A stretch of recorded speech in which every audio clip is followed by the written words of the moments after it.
is that they're gonna turn down your request. I mean, and I don't see really any harm in that.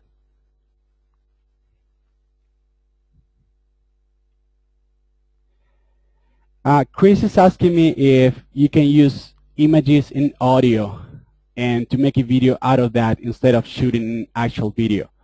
Honestly, I haven't tried it. I've seen some really successful videos do this for funny pictures, for example.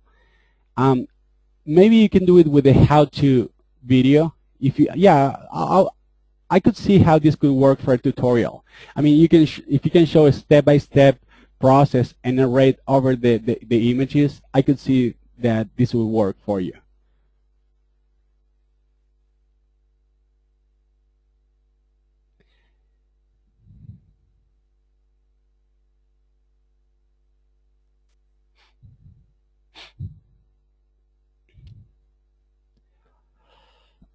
Nathan is asking me for recommendations for video editing software. Well, actual video people will kill me for saying this, but I use the Windows Movie Maker. I mean, you can get the basic things done. I mean, you can trim video clips, kind of paste them, mix the audio. I mean, if you're looking for something more professional, I'm not the right person to answer this question for you.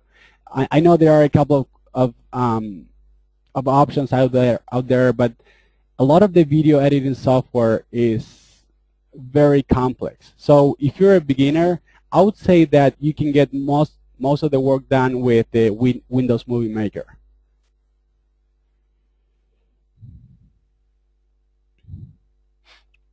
Blair is asking me, what's the purpose of creating a playlist on YouTube? Great question. I would say that it's twofold. The first one is that you want to get found when people search for keywords. Because if someone searches for gardening tips, for example, YouTube is going to show not only videos but also playlists. So if you have a playlist with that name, people will find you a lot more easily. The other benefit is that you can, I would say, you know, surround yourself by a lot of great content and piggyback some of the credibility they have. So if you have a lot of very popular videos on the same playlist as your video will benefit from that.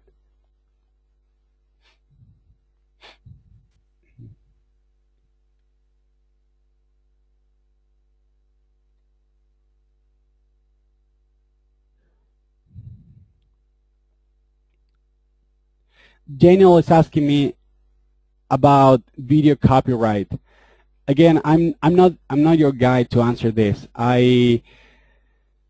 All I do for my videos is I put them out there. I put a link to my site, and people rip them off all the time. I can almost guarantee that even if you have a copyright or something, people know they're not supposed to steal your content, but a lot of people do it anyway.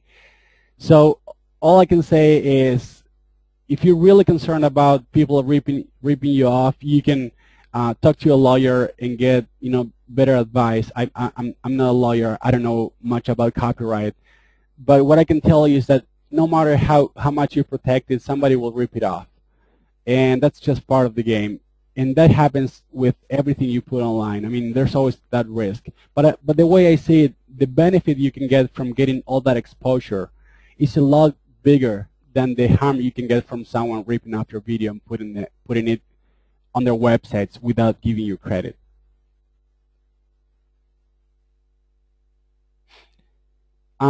Jessica is asking me if when they download the slides, they'll be able to hear my voice too. No, you won't. I mean, the link that I gave you is just for the slides. All you'll see is the PowerPoint file. But right after the webinar, I'm going to upload the actual webinar to the web, and I'm going to put it on the same blog post where I put the announcement for the webinar. So if you go to my website, www.theoutsourcingcompany.com/blog, you're going to find the video on the first page if you check in like an hour or so.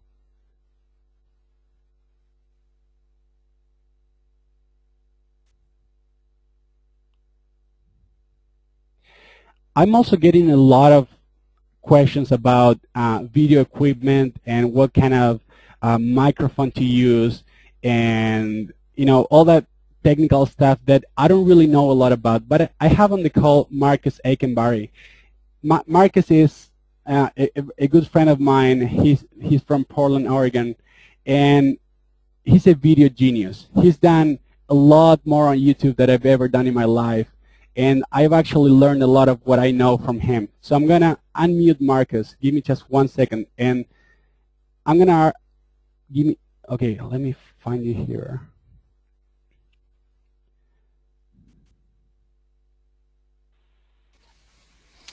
Hey Marcus, can you hear me? Yeah, I can hear you. Can you hear me okay? Yeah. Well, a lot of people are asking what kind of equipment do you use, and I've been to one of your YouTube presentations, which by the way was really good.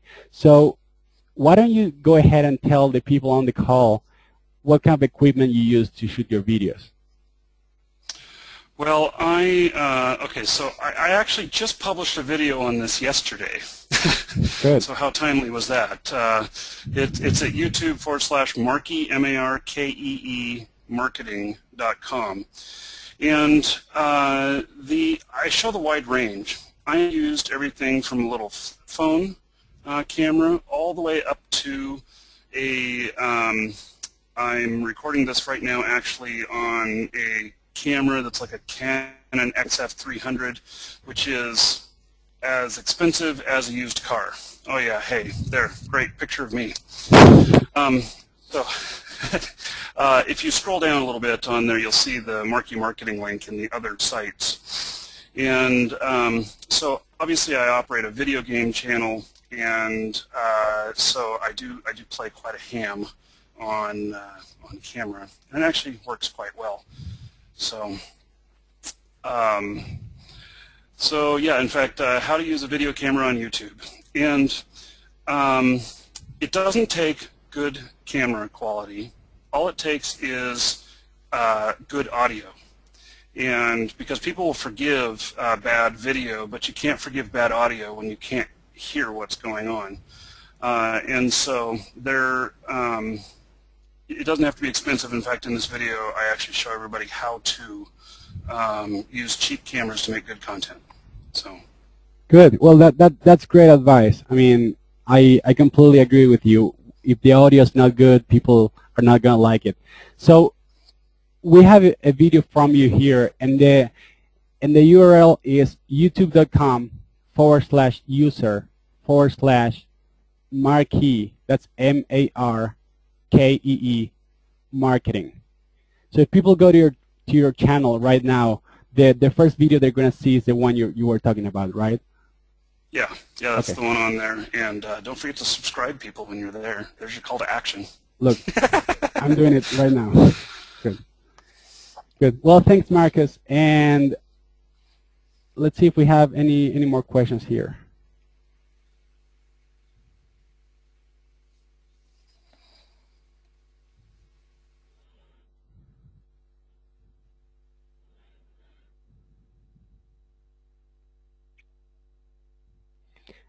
Laura is asking me how she can use video for a corporate market. She's saying that she's an executive coach and leadership assessment trainer.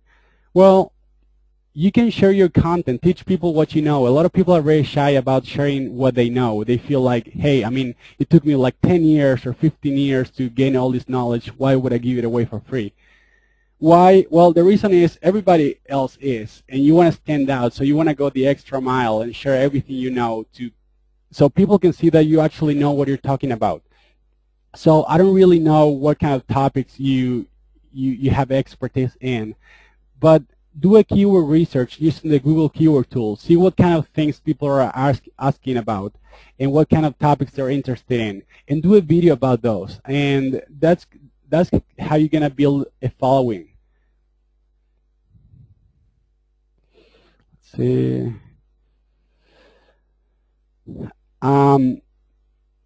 We have here Pat Zipperly, and Pat, by the way, is a friend of mine. He's out of Durango, Colorado, and he has a video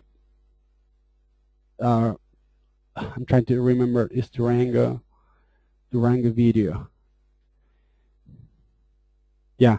So this is Pat's website, and he was recommending to use Sony Vegas for video edition. And thank you, Pat, because a lot of people were asking what kind of software they should use. So this is very helpful. Sony Vegas. And by the way, Pat has done a couple of videos for me, and I know he's very good. So feel free to contact him.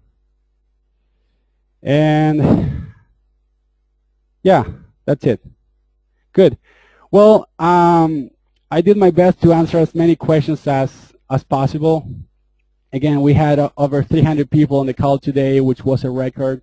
I'm very excited that these webinars are catching on. The next one I'm going to do is about LinkedIn marketing. A lot of people are using LinkedIn. They have accounts, but they don't know all the marketing potential that LinkedIn has. So I'm going to send an announcement soon, so stay tuned for that. And thank you for being on the call today. Have a great day. And if I don't talk to you before then, Happy New Year's and Merry Christmas. Bye.